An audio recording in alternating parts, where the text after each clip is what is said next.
हम सब जानते हैं कि हस्तिनापुर और कुरुक्षेत्र कहां से आता है। तो हमारा संबंध सिर्फ आज से नहीं है, हमारा संबंध सदियों से है और ये संबंध बरकरार रहेगा और जारी रहेगा। आज यहां में मैं अपने मित्र श्री बिप्लब देव जी को समर्थन देने आया हूं और बहुत लोग ये बात जानते नहीं है, लेकिन मैंने इनके दिल में, इनके हृदय में हमारे त्रिपुरा के जनजाति के पक्ष में एक प्रेम, एक प्यार और एक भाईचारा देखा है।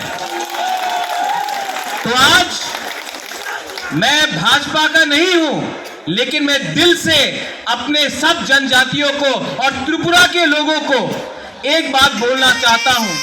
दिल्ली में मोदी जी आ रहे हैं और त्रिपुरा में, ईस्ट त्रिपुरा से मेरी बहन और वेस्ट